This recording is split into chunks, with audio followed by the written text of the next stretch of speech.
He didn't practice today, still kind of working through it, got banged up yesterday, and so we'll figure that out here in the next few hours and see if he's going or not. So will that be a game time decision or more today? We should know by today. Has he had an MRI or anything? I'm sorry. I'm not going to get into that, but like I said, we'll sort through it the rest of the day and go from there.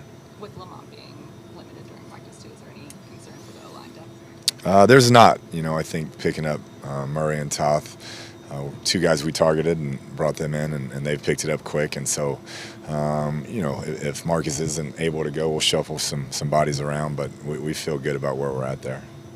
How much of the playbook will be moving this season? I mean, all of it. Yeah, all of it. Yep. So we'll roll it out there and see what we got.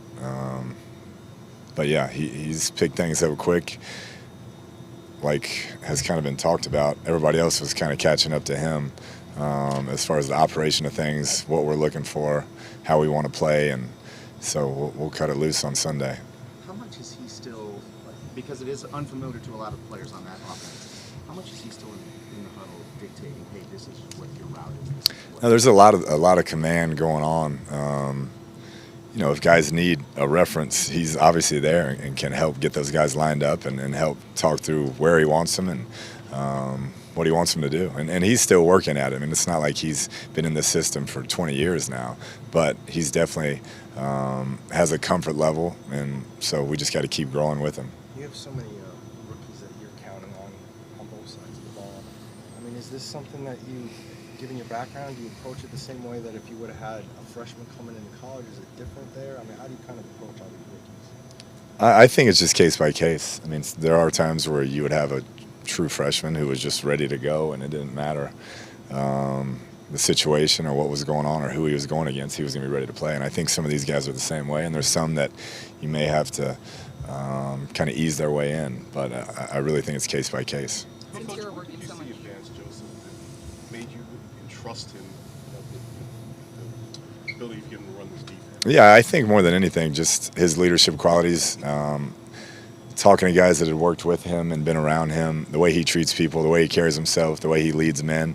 I knew I wanted a guy who I could lean on in that department where, hey, you're taking this defense and handle it and, do your thing, and that's what he's done. And he's been awesome for me just to bounce ideas off of, and I've had so many questions that a first-year head coach would have, and I have a guy who was just in that seat, and what would you have done differently? What did you do that you liked? All those questions have been phenomenal for me.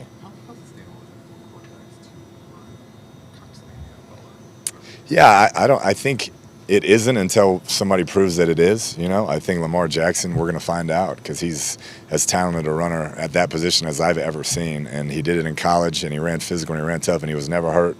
And he played last year, and I know he got banged up a little bit, but for the most part, he was never hurt. And so I think nobody's really tried it to, I think, the end that they're going to try it. But, like I said, it's always you can't do something until somebody proves you can. Cliff, what's your impression of the Lions' defense? What do you see there? Yeah, dominant front, very multiple in their schemes, how they mix up coverages. Slade's one of the best corners in the league, physical safeties, linebackers that can run and hit. So they're really good. You can tell they built that thing in Matt's kind of image of what he wants to be, and it's a talented group. Is there a stigma on quarterbacks who can do both run and pass that overshadows the passing? Once again, I'm not sure on that. I mean, there's a lot of talented guys that could run and throw, and we have one of them, so we'll see. I don't know if there's a stigma or not, but it's kind of, you go out and prove you can do it and do both, then you can do it, and if you can't, you can't. With those rookies, when you mentioned kind of handling them case by case, the guys on the defense, since you're working so heavily with Kyler in the offense, how much have you talked to Byron and Zach this week? Yeah, quite a bit. I just, you want to make sure the game's still fun, and I think I can kind of be the good cop in that, with those guys and make sure they're enjoying it and what a great moment this is for them and their families, and go out there and cut it loose and have fun. And you're supposed to make mistakes. You're supposed to get beat at times. That's what happens to rookies. But those guys have really gotten a ton of reps and really progressed nicely. So I'm just excited to watch them play. Who is the bad cop? I won't get into that. I'm not going to name names. Cards Daily is presented by Arizona Lottery. What's your game? Find out at ArizonaLottery.com.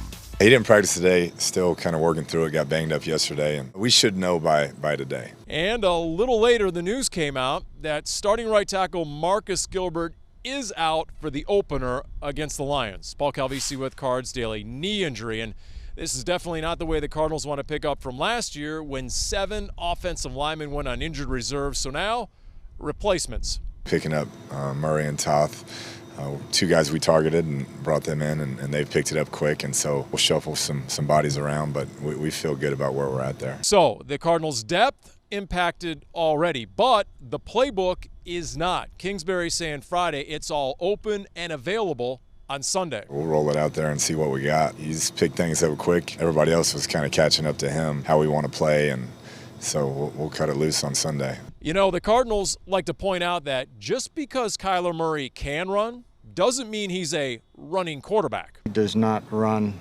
unnecessarily. He's sitting in the pocket.